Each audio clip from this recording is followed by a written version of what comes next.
I'm Ellen Bentz, coming today from Wheaton, Illinois in the USA. Welcome to Impact, a podcast about how we can each bring about real change in the world and getting practical in making that happen. And hello, I'm Clive Johnson, coming today from Leigh-on-Sea in the UK. A special welcome if you're listening for the first time, and a big thank you to our new subscribers. Each week, we look at one aspect of how we can connect our hearts to offer healing for others with our collective intention, prayers, and meditation, and go behind the headlines of a critical happening in our world that needs our attention right now. In today's episode, we take one of these regular deep dives, a little bit different than usual, to more fully understand and tune in with something or someone many of us may know only a little about, and see where we might hone in with our prayers and intentions. And as we record, it's May 1st, 2025. May Day. Get May out Day. the maypole. Yes. Do you have maypoles in the US? We don't. I've been in Germany for May Day, and it's lovely. It's, Yes. it's so much more celebrated than it is here. People don't do, I'm sure it's done somewhere, but not in my community. Do you? Not really. I mean, I think in schools. I was actually visiting my goddaughter last week, and they have a maypole in their school playground. So there was some practicing going on there. Probably a little bit like the practicing I remember when I was that age, where things didn't quite go to plan. You're supposed to weave in and out of each other and come closer to the pole. It's kind of a labyrinth dance, really, actually. Yeah. Lovely. You end up at the center, but you can also end up creating a total mess, falling on the floor, but all good fun. It's all fun. So this week, we continue our exploration of one major issue that is a cause of great unease in several of our societies, and it's one in which Clive has personal skin in the game, namely the political and public mood toward trans people. If you missed it, you may want to listen back to our episode last week in which we spoke about the changes that are happening in our societies affecting trans people and why we feel they are matters that should concern all of us. These include extensive executive orders in the U.S. ruling on such things as the federal government recognizing only two sexes, and a judgment reached in the UK High Court last month on the meaning of who is a woman or man in equality law. Mm-hmm. We'll put a link to that show in the show notes. Yep. Clive's interest arises from the fact that he identifies as trans. And today, as we sometimes do, we turn the tables as I interview him to ask and find out about his experience and reaction to what is happening in the world, and especially our own countries, the US and UK. As always, we'll come back later to see how this relates to where we might focus our intentions and prayers and even our actions. Right, Clive? Absolutely. Absolutely. Yeah. So let me turn the tables to put the spotlight on Clive. You identify as trans. Now, what does this mean for you? And what's been your experience growing up trans? Well, firstly, I think I probably have to say that I do have a fairly broad definition for the term trans. I see it as kind of an umbrella term that doesn't just include those who feel they were born in the wrong body. They don't identify with the sex, the biology that they were born into, and therefore go through very often a process of transition. I think it covers an awful lot of people, some of whom are what would be called recreational cross-dressers. There are some, although these are probably quite small in number, who have a sexual fetish. There's some association that's grown out of there's sexual arousal associated, but again, that's not the norm as far as I understand. But probably they would come under this umbrella, my umbrella at least. Some would say they won't. Do we include people who are born with an intersex condition, of which I looked up some of the data on this? There are close to, this is similar in certainly UK, US, studies reveal close to 2% of the population are born with, it might be a chromosome pattern or gonads or genital or, the formation of a young child or some hormonal mix that is not the normal pattern. And indeed, Again, a statistic I found, which seems to be pretty consistent in various studies, around 1 in 500 people are born with patterns that aren't the XX, XY chromosome. Now, I only mention intersex because it is distinct. We have to make that point, distinct from trans, because it just brings home to me, well, even if we're looking at biology and physiology, the percentages are much higher of what is non-binary, shall we say, Right. than most people realize. I personally identify as gender fluid.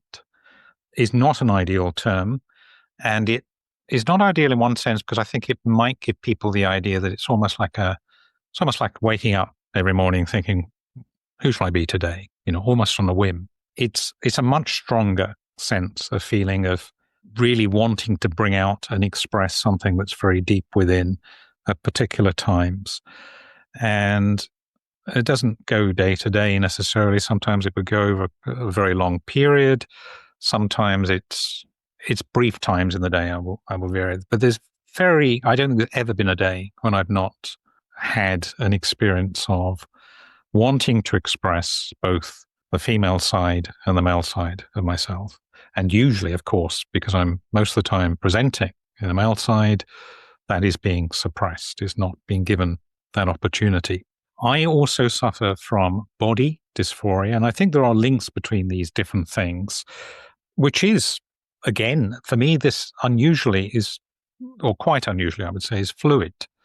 It comes and it goes, and it is not on a whim. It is incredibly strong, urgent when it comes, a sense of, yes, sometimes feeling I'm in the wrong body. I want to really have a sense of wanting to have a female body.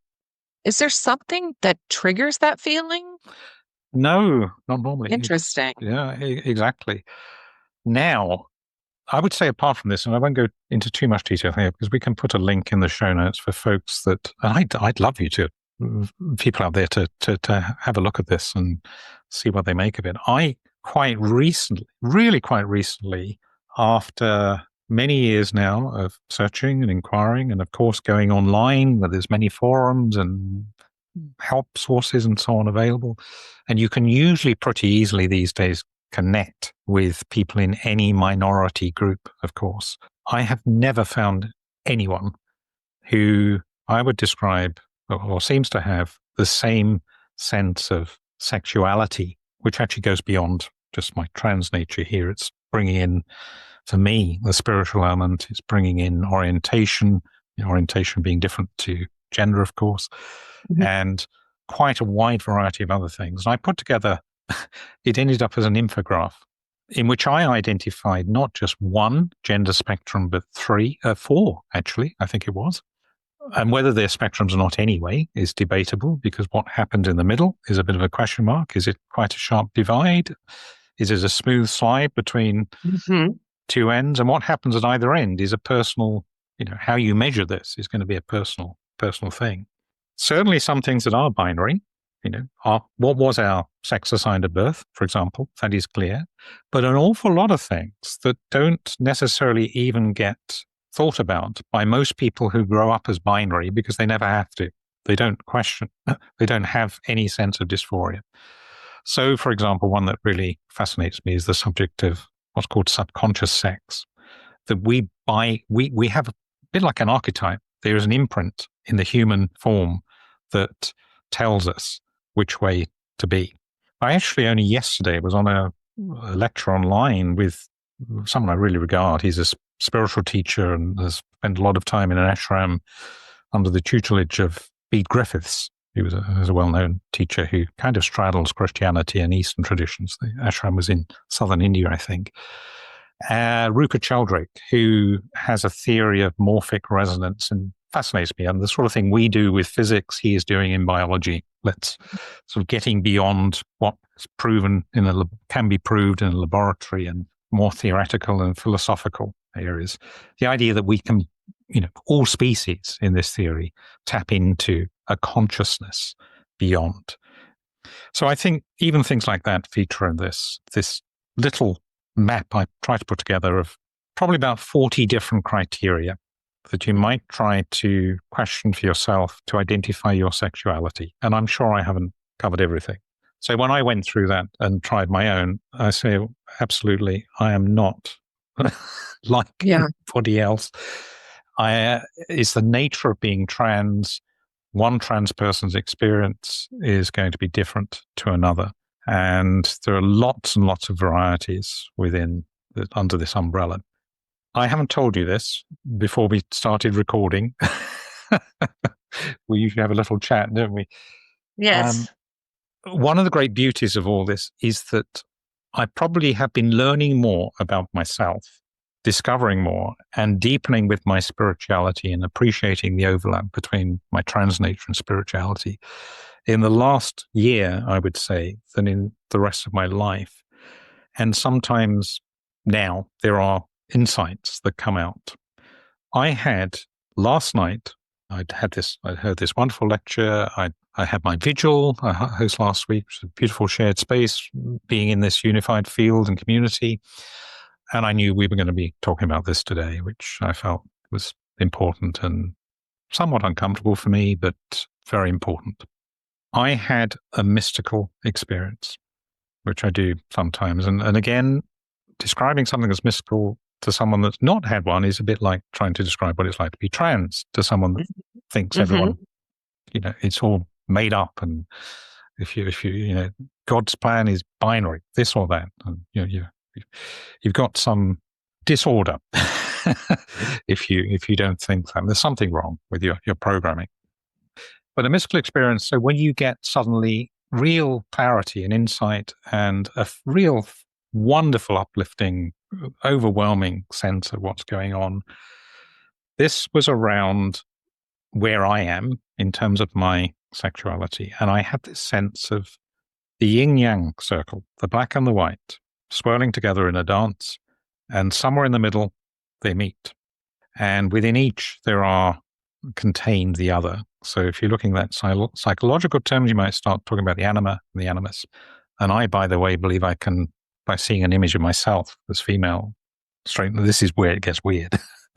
People would not relate. I don't need another person to find my anima and my animus. They seem to be pretty big within me.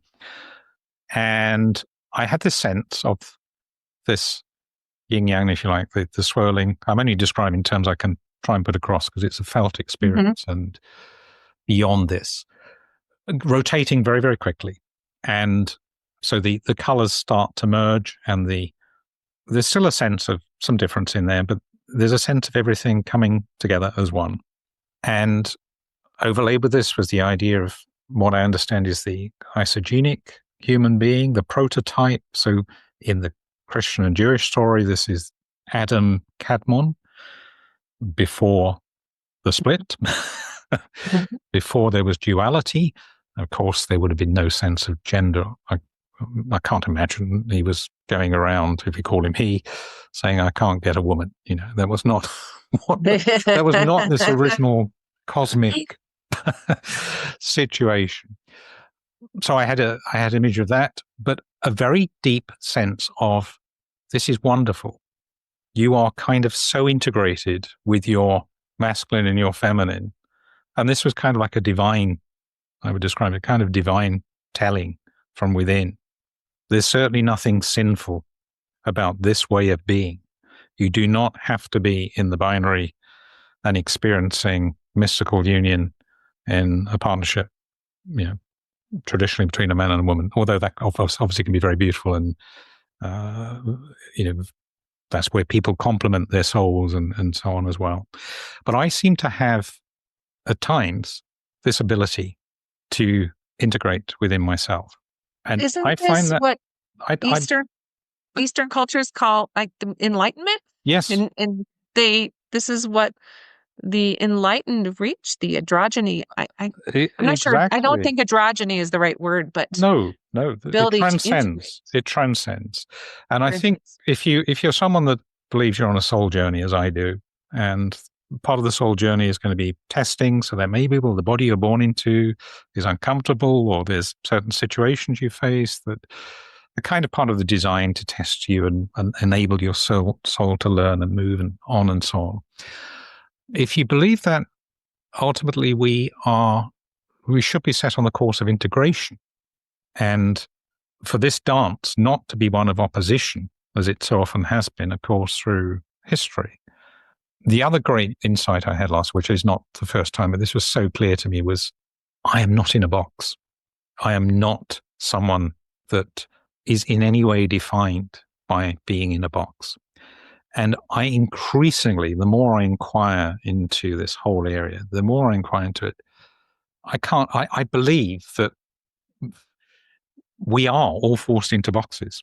We play the roles people expect of us. We wear the clothes people expect of us. We do and some of this, the plasticity in the brain, we come to believe this is what it means to be a girl or a boy, playing with dolls or whatever. It's not something I was ever attracted to, I have to say, by the way.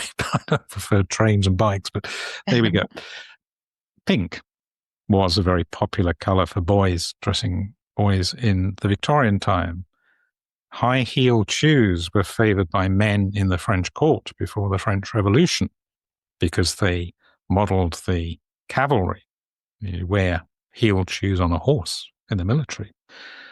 So a lot of fashions and things like that are made up. We might associate them and get a sensory experience of feeling feminine or masculine because of how we're presenting and expressing. Absolutely. But this is created. One thing I've thought of, a aha moment for me, and I love our different perspectives because I think our listeners know I'm the mother of 4. I'm cisgender. I'm white. I'm from the USA. And so we come from different perspectives with total empathy for each other. God-fearing nuclear family. Yes. But and this is nothing to say to transgender men, but women in general have so much latitude to express themselves. If I have a day where I feel masculine or stronger, I can put on my jeans and a white t-shirt and throw my hair back in a ponytail without makeup on. Nobody thinks anything of that.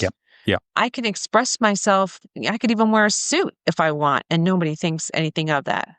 So it's interesting when we talk about enlightenment and androgyny and the fact that men have been the ones who have reached enlightenment. Perhaps women don't have to do that struggle you're talking about. I think this is definitely true. And there's still, sadly, a lot of negative feelings towards men who express the feminine. Yes. They're expected to play their part amongst the boys and so on. If anyone shows an effeminate trait, they're regarded as being weak or, worthy of derision and so on.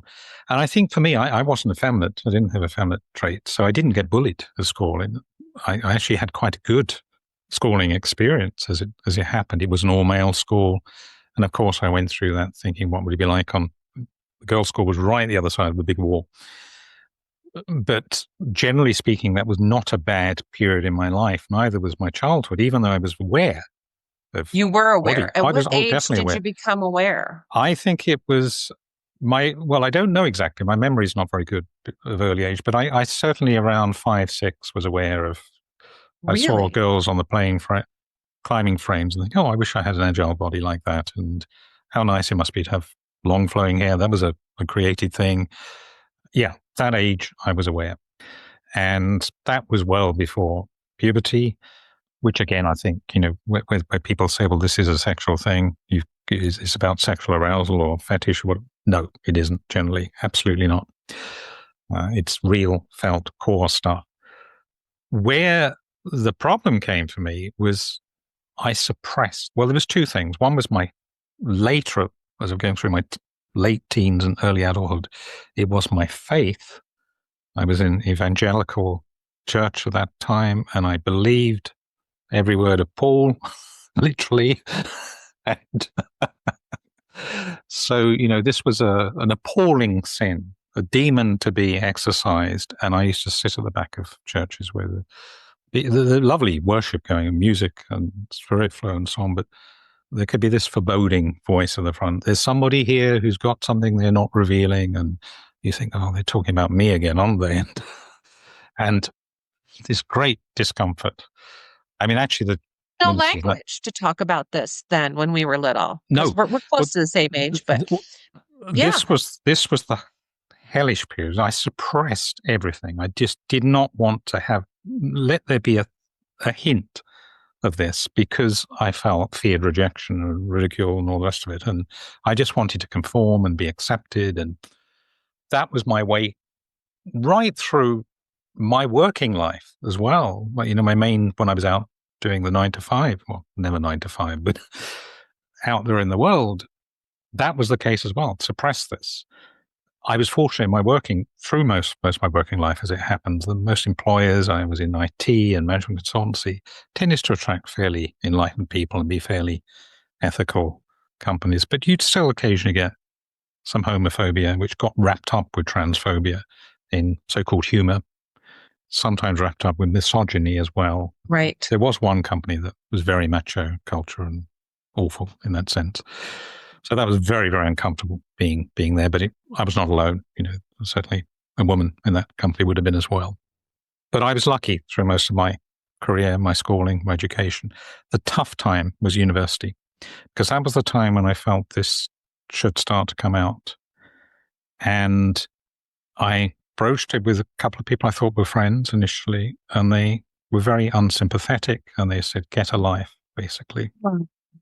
And all I wanted was a bit of acknowledgement. I wasn't expecting them to become counselors that I check in with every week or anything like that, of course. That wouldn't be reasonable.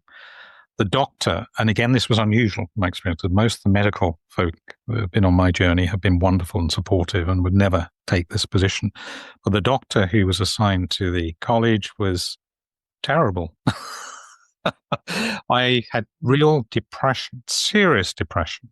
And it was just a case of take these tablets and shut up about it, literally. I was going off and traveling, I remember, and I told him, and he actually was, well, the world's your oyster and you don't give a damn. You know, you're so morbid. And it was a really terrible time.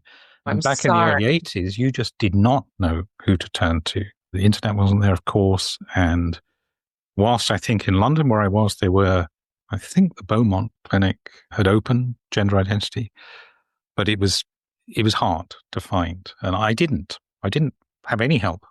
Did you feel like you were the only person in the world who was feeling this? I was very wrapped up in my own place, I think. So certainly a sense of real loneliness and desperation. Yeah. I did get to the point where I took an overdose. Now, that was not a serious suicide attempt when I look back, and I think even at the time I knew it wasn't. It was kind of a cry for help. Which did open the path to some counselling, although that was limited. But a place where a lot of people are, this real isolation, and yes, you're on your own. You absolutely feel you're on your own, that you've got to sort this out for yourself. And by the way, if you're looking, as I was at that time, to my faith to help, the belief I had very strongly was that this was my problem. It was a sin, and if I didn't get it sorted out, I was going to hell. So that was my experience. But as I say, this beautiful realization now that this is fantastic. And I do have opportunity. I have in the last 10 years plus. I don't cross-dress at home. I used to years ago, and there's too much hassle and time and if you're not with someone and getting some feedback, it doesn't quite do it for me necessarily. It can be comforting, I suppose. And it can also fill in some of this body dysphoria thing, because dress is a part of our sense of self. It's almost like an extension of your sense of self, even though, again, it's made up, it's created. But it helps create an image and a sense of having a certain shape or whatever. But I get a chance. I'm going next week, actually, a few times a year to go to London. Is without question the best city. And I have traveled with this. I've been to many cities without question. Well, possibly with the exception, I think, of Tokyo, which I've also visited, and close second, which I visited recently, was Madrid. New York, not good, I'm afraid. Really? No, there are facilities, but they're very, very expensive. So, well, I'm very happy that London. So London is wonderful. I have a good friend there who has a service that supports people. The trans community is very popular and helps with exploration. So that's in dress and photography and escorting journeys and things like this. And some of that is exploratory, it's playful. It's just, okay, I've got this chance to shine. Yeah. And so not Release. all of it is the kind of what you might call the everyday person that comes out. It is the person that likes to put on the glam and so on in those situations. The everyday does come out as well in those, and I get animated. I am alive. There is a part of me that has a space to speak. You've shown me, you've shared some photos with me, and I can attest to that in the photos. I can see it on your face. Yes. There's a joy, a happiness that, not that I don't see other times, but I definitely saw that.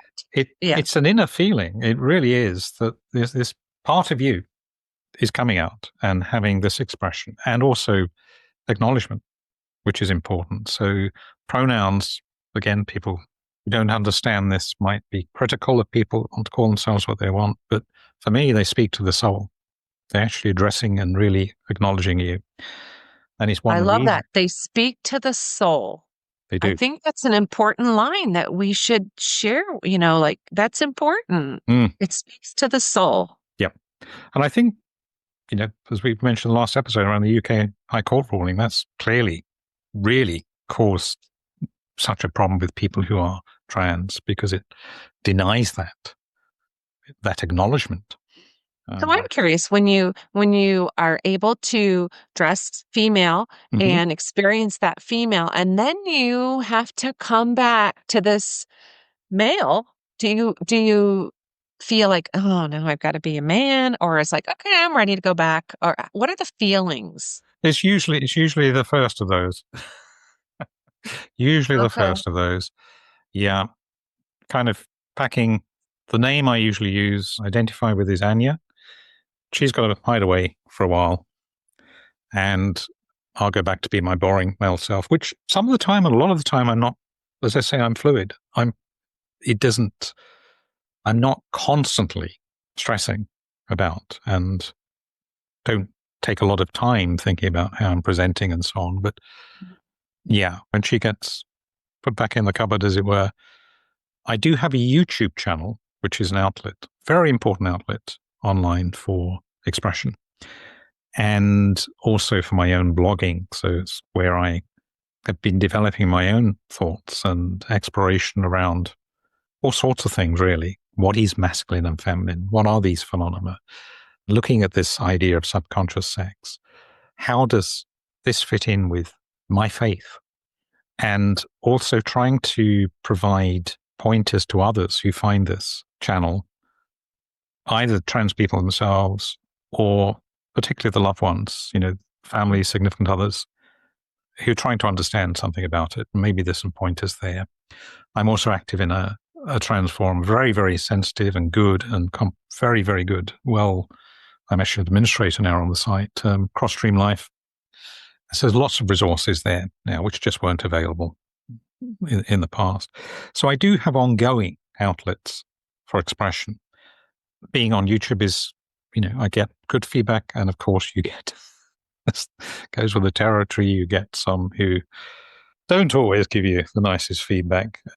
I was actually bemused, I can't remember, it was a video not so long ago where I got 3 times as many dislikes as likes. Oh, no. They were small numbers. I'm not reading too much. That might have been a religious view. Might have been a point of view where, who knows, no.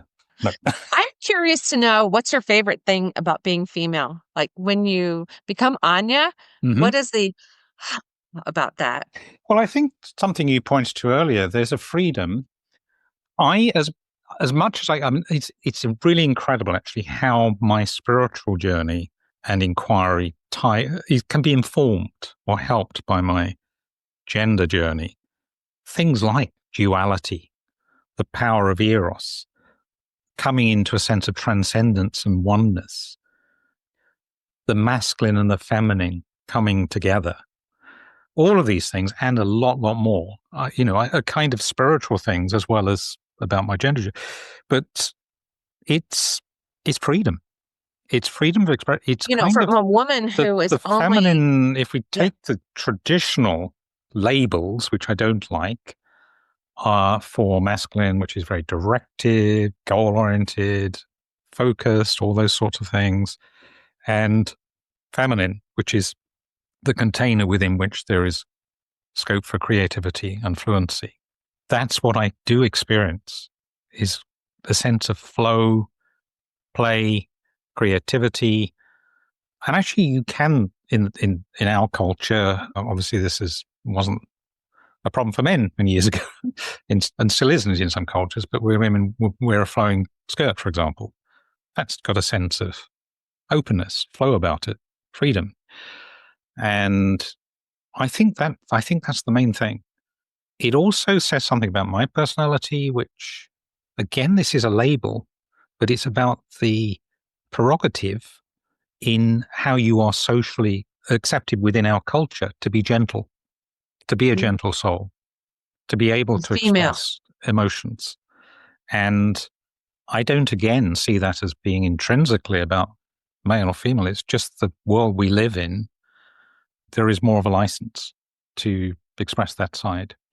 So I don't want to put words in your mouth, but what you're saying is when you're, but I will, when you're female, you can express yourself more freely than when you're male. Is that what you're saying? Yes.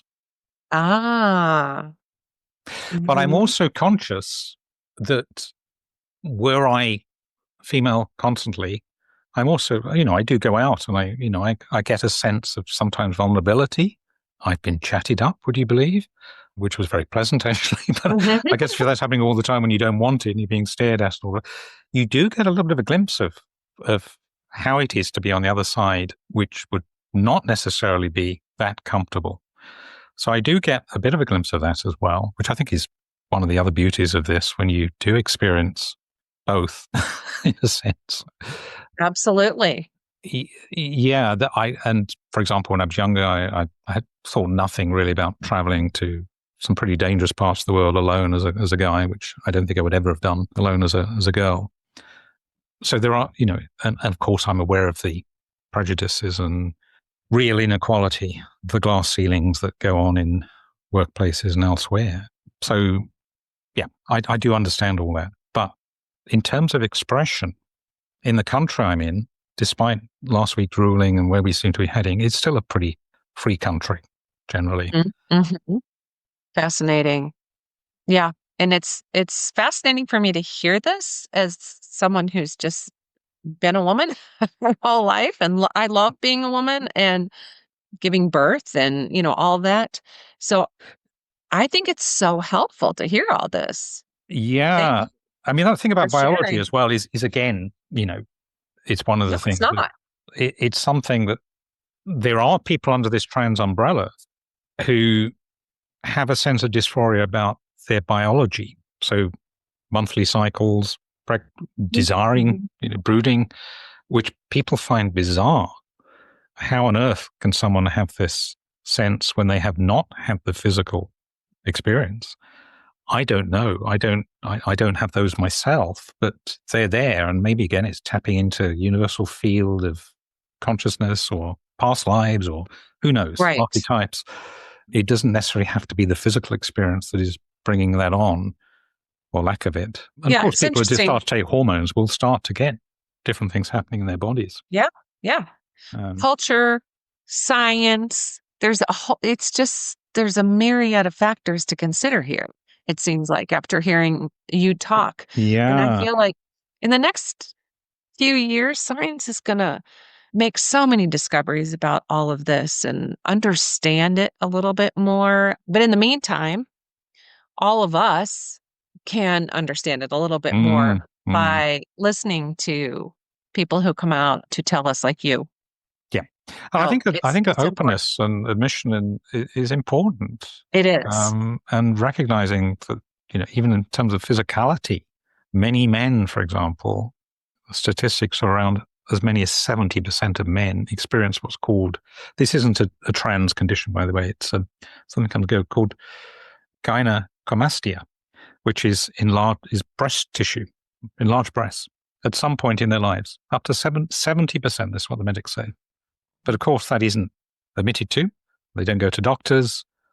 And yeah, we do, most of us experience something that is kind of, might cause us to question if we really sat down and thought about it. Are we all strictly so boxed into our biology? Right. Well, I think so much more to learn. So much more to learn sociologically, scientifically, empirically. Yeah.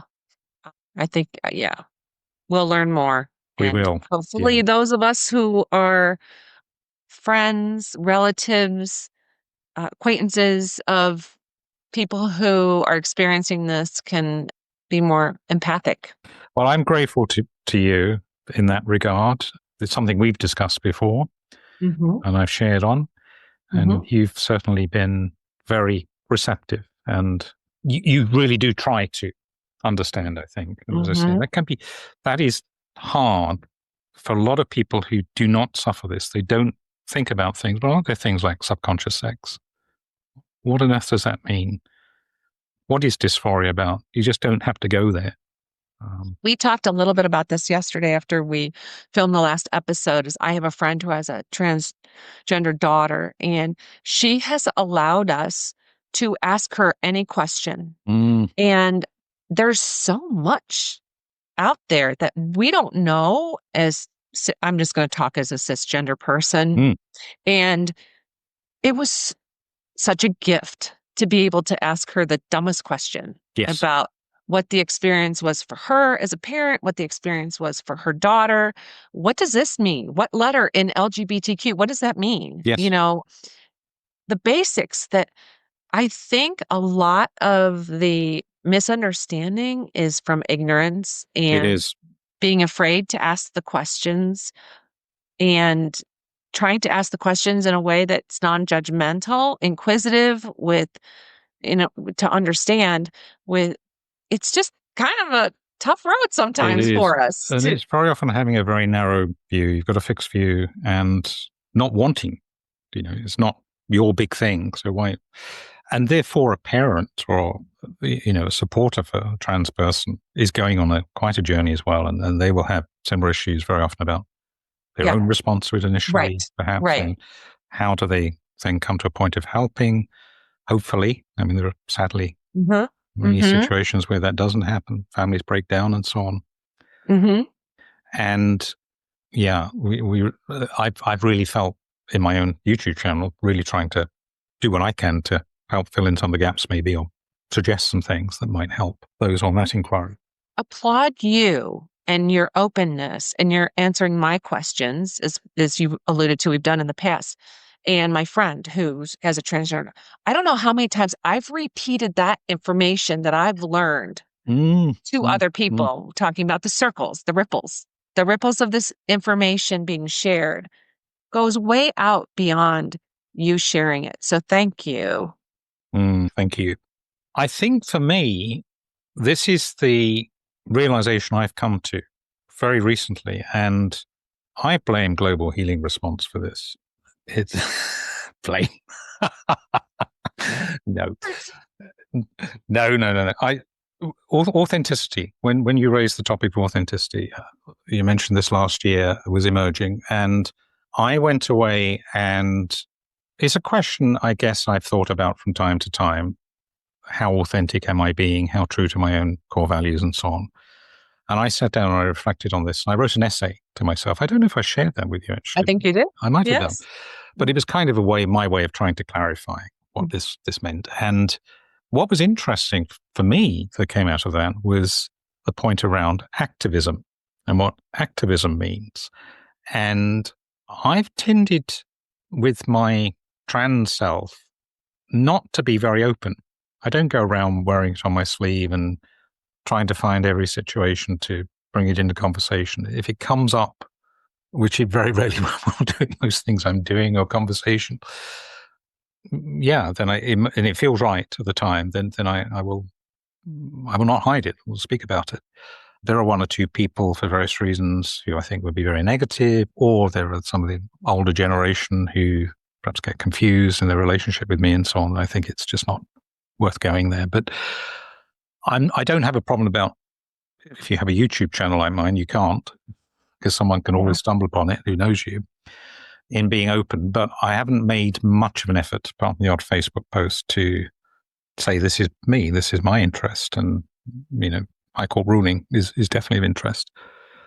But I do, when I started reflecting on that and how we can serve others, actually declaring something about yourself and helping others to become more exposed to the variety of lifestyles among people they know. Yes. I felt could be really important.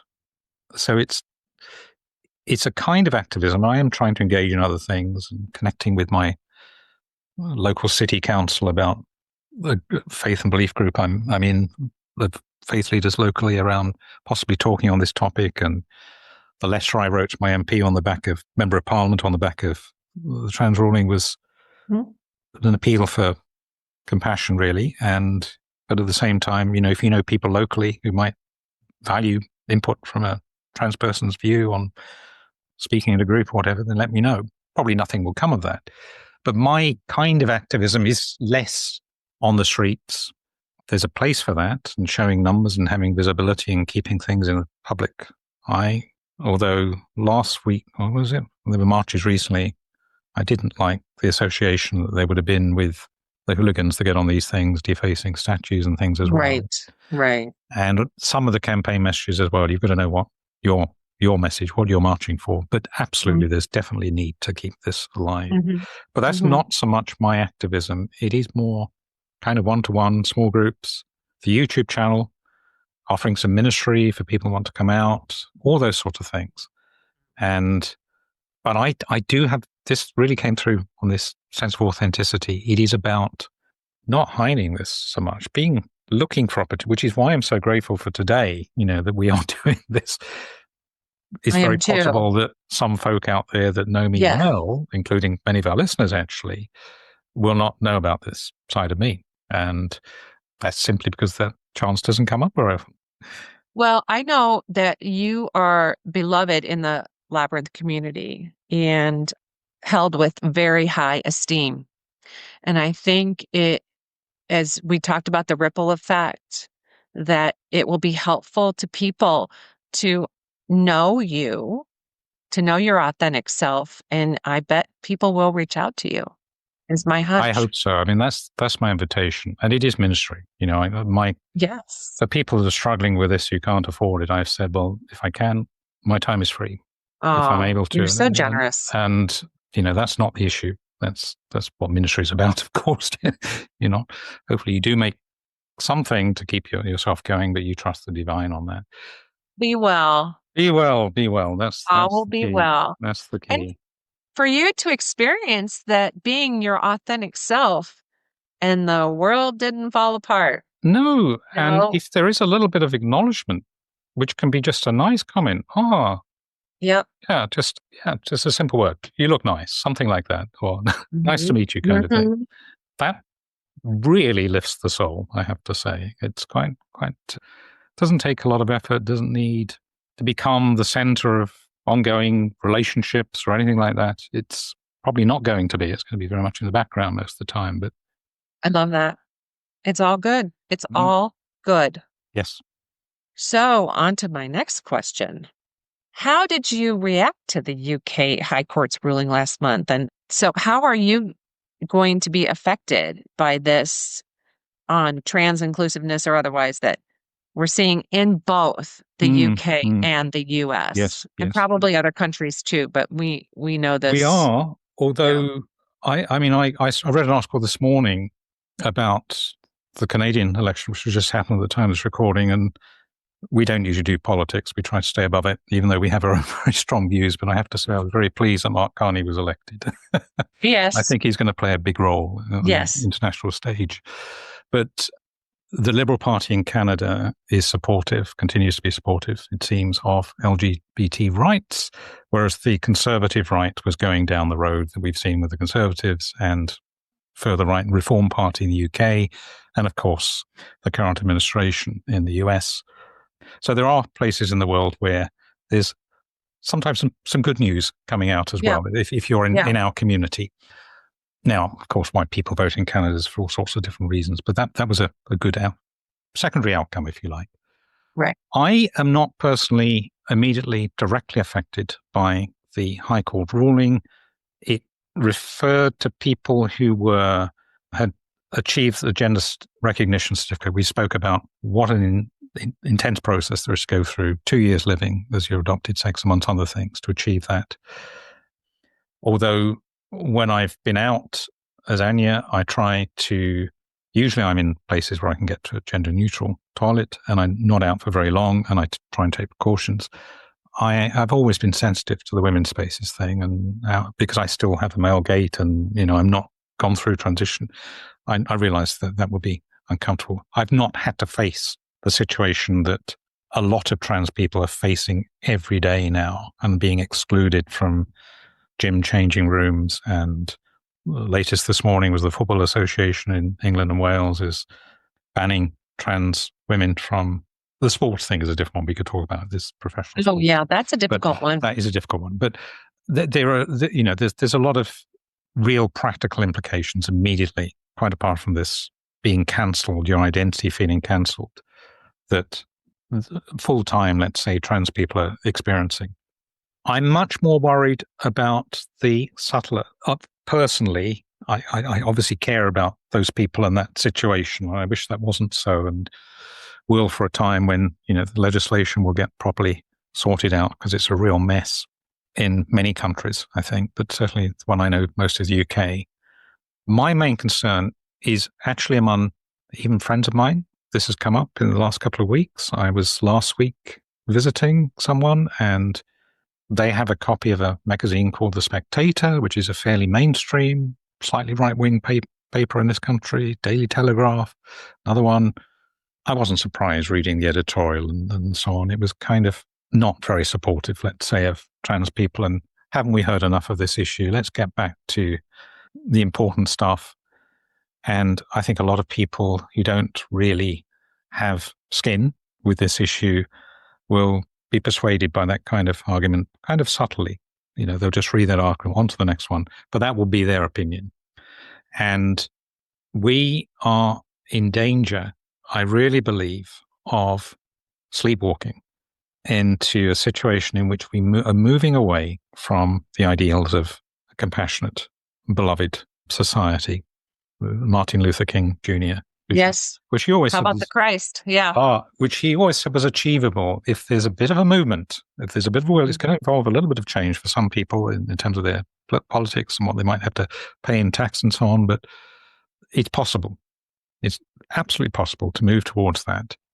I believe 10 years ago, things were moving very positively in the UK for trans people. I think that was the case under the Obama administration. Yes.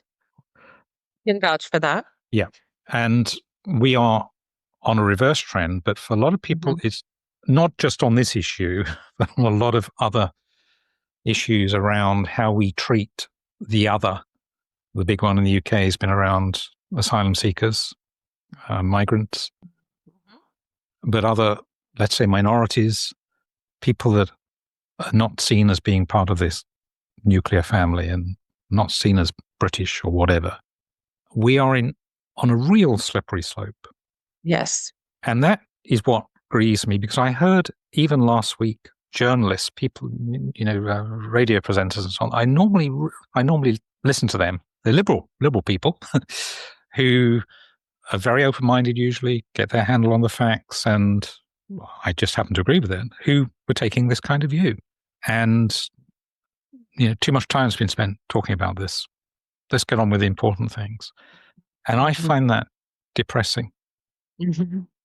Because absolutely, because like you say, friends of mine, as I say, good people, would certainly say their values are very good, and I like them, love them as people, who are blind to this.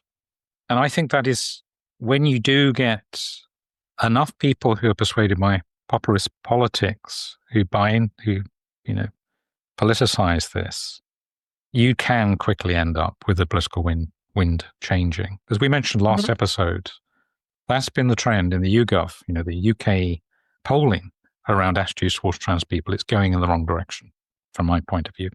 Right. Yeah.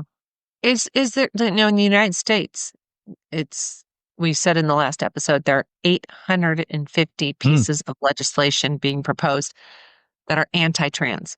Yes. 850. That just amazed me. Extraordinary. So I mean, it's much worse in the US because you have now, don't you? With the DEI, absolutely, male, female, you're going to lose your job. Yeah. This is happening. It's not a theory. It's not. Even women's health is being healthcare abolished, which is half the population or more. May I remind everyone, our listeners? So yeah, we're not moving in the right direction, but we can change it. We can turn it around. Yes. Yes. We have to have hope, and we have to be grounded and authentic in order to make that change. And we have to listen to the other side as well. I'm always very, even though I can be very stirred and you're better about that than I am. What J.K. Rowling posts or whatever, and think, well, no, that's cruel. That's not nice. That's the way it comes across, at least. She may be saying what she believes, but you still have to respect difference to a point when it really does start attacking, and that's the worry. It's got so vitriolic on both sides very often, this trans thing, but you have to listen. And I definitely understand, as we mentioned last time, having suffered trauma, why many women feel unsafe in spaces where a man might come in and be a predator. As we said last week, I think the situation has been made worse by the ruling in the UK. And as you said, it wouldn't, a predator is not going to worry about Equalities Act legislation. So, yeah, but that, I feel we need to have, which we haven't had, we didn't have it with Brexit here. We need to have good debate, good quality debate that tries to find probably compromise, because ultimately there are such differences of worldview. We see that with the religious. If your worldview is the God plan is man and woman, that's the way it is. I'm not going to be able to convert you, and I won't set out to. You are where you are in your faith and so on. Yes. So I've got to respect you, but I would ask you respect me as well. It's not my way or the highway. Yeah. I also or my believe way in, or the way to hell. Right. Or the way to hell. And my husband is very good about saying disarm them with facts. Yes. And Brilliant. that is what I feel like is missing. The lies are allowed to persist, and they're not being called on, so using the truth. Yes. Using the truth to change hearts. Yes. I feel. So with all this legal stuff, with your experience growing up, what is your focus going to be in trans activism? Well, I am putting out feelers, as I mentioned, on possibly offering myself to others who might want to explore this area. And if there are further marches, I may well go. I'm not, one of the reasons I'm not into marches is that they are environments where I can get panic attacks, too many crowds and overwhelm and so on. I just find them very hard. It is primarily, I think, carrying on doing what I'm doing on the YouTube channel and trying to, I guess, make that a little bit more visible and making myself more visible. Quite how that happens, I don't know, to people that know me primarily. My community, and not people necessarily, people on my social media networks. So probably being a bit more prolific on profiling trans issues and giving more opportunities to find a post. Probably don't get seen very often when I put out on these things. And yeah, I think if I make myself more visible, that's going to be quite an important step, really. Well, my Labyrinth Activist Network, we believe in contemplative activism, sacred activism, and the tagline is powerful change can happen peacefully. We've talked about this, so I can see bringing people together and educating them and maybe walking the labyrinth together. With intention. That's wonderful. That's wonderful. That would be wonderful. And it's kind of what I had in mind with this local group, the city group. And, there are some spiritual communities that hopefully would welcome as a kind of probably one-off kind of focus on this. Yeah. I think we've already covered this, but what do you want folks listening in like, 2 sentences? What do you want folks listening to know about what it means to be trans? And what sources of information or help would you point them to if they want to explore more? And for those who may want to be allies, I'm Mm, raising my hand, listeners can't mm. see, of trans people, or they even suspect that they might be trans themselves. Yeah. Do you have any Yeah. suggestions for them and for Well, us? yeah, on that one for sure. You can talk to me. There are videos on my YouTube channel. I have, in addition to this infographic on sexuality, questions around Yeah. how to come out, whether to Mhm. come out, when to come out, and to who, all those sorts of questions. It's not definitive. There's not going to be one right way for everybody, of course. That's the whole point. You've got to discover it for yourself, but I make myself available there. I'm not just saying this is a big plug, but my YouTube channel I think it's pretty good now. It's got a lot of resources there. There's dedicated playlists for significant others, parents, families. There's playlists that profile different trans lives experiences. I've not watched all of them. Sometimes things end up when you're going on YouTube and you find something and think, oh, I'm going to come back and watch that. And which is not ideal if you're curating kind of thing. I put a lot of my own blog on there and what I call explainers. Again, they're not perfect answers. They're pieces of the jigsaw. They're possible pieces of the jigsaw. And again, no one course here because there's no one experience. I would refer to the Cross Stream Life website, which has a dedicated forum for trans men as well as trans women. We often focus on trans women. And it also has a dedicated subforum for the partners and allies of others. So there's very good resources there and also links off to amazing resources. We can put all the links, the YouTube Yep. channel to that in the show notes. All this will be in the show notes. But I think it's the number one message is 2-sentence. This is real. It's not fantasy. Dysphoria is painful. It leads people to suicide in some circumstances. And there's a lot about this diverse transness that you probably don't understand. And if you come to having a blissful experience like I did last night, my goodness, it's wonderful. I love that. It's wonderful. It's wonderful. It happened just before we were recording, isn't it?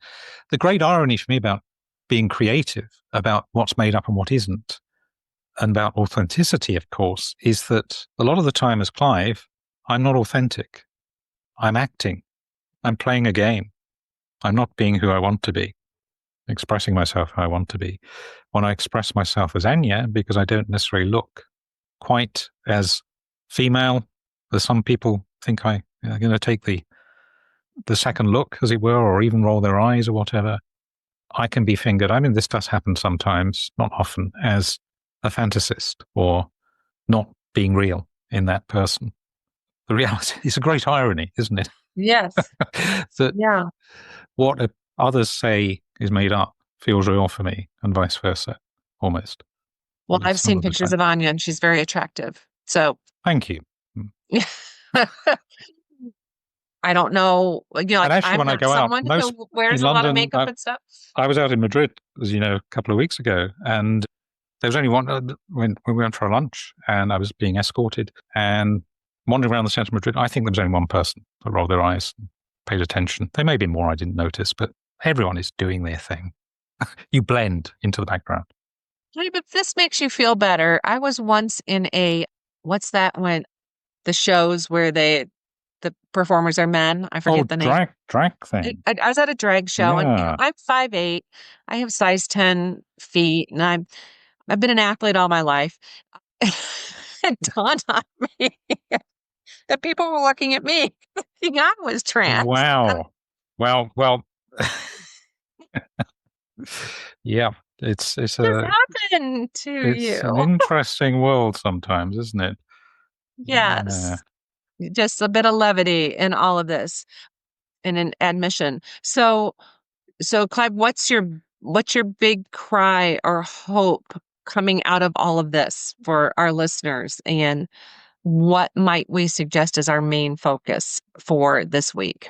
Yeah, it's not to move away from being a beloved community. Doing what we can to move in that direction. It might be an ideal, but it's not a utopian ideal. And that is all about tolerance. It's about listening. It's about having compassion. And even if your view is very different to somebody else's, well, seeing if you can just accept there are people who've got a difference of view. And where there's a challenge, as there is around some of these issues, can something be worked out that is really compassionate and certainly doesn't deny the identity of any one person.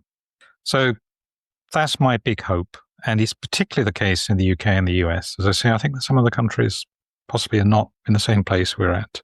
Some are moving this direction, but we are certainly well up there. So as an intention, what I would suggest this week, what I'd really be grateful if our listeners join us in sharing, is that we will that in the face of legislative changes and the course of dialogue in our home countries towards trans people, you might, if you're not in the UK, US, substitute there, or it may well be applicable to your country as well. All people will be moved by a desire for beloved community that fully upholds the dignity and equality of trans people and tolerates and celebrates differences of view. Please join us in holding this. Absolutely. Thank you, Clive. Well, thank you for your authentic groundedness, and you're a shining light in the world. I treasure our friendship. I treasure you. And I can't wait to see what blossoms from this episode. I hope people remember they can contact us on the Facebook group too. Yes, We'd love to hear from you there, or they can probably private message you via Facebook if they want to have a conversation. If that's easier for them. And all the links again in the show notes. So yes, my YouTube channel, if you want to explore more, the CrossStream Life channel, other sources of help. Well, bless you. Thank you. It's been wonderful to be able to express myself, to be free. I'm so glad. And thank you for your courage. Thank you. So that about wraps it up for this episode. Remember, you can connect with us in the Facebook group, as we mentioned, and for live intention holding in Clive's daily insight timer offerings, and with me in the Labyrinth Activist Network's Zoom calls. Details of how to hook up with these are in our show notes. So look out too for our next special topic episode, which we'll be releasing in the next few days. Thank you for listening and for sharing with us in Holding Intentions. We look forward to connecting again next time. And in the meantime, thank you. Go well. Stay safe. And remember, we're more powerful together. Impact is presented by Ellen Bintz and Clive Johnson and produced by Impact Productions. Our theme music is by Chris Collins and our logo artwork is by Auto Classic. Subscribe wherever you get your podcasts and please leave us a review on Apple Podcasts, Spotify, Audible, or your favorite podcast provider. We're a non-commercial podcast dedicated to people of any faith tradition or none who yearn for healing in our troubled world. Please pass on the word so others may join us in making an impact. Thank you for listening.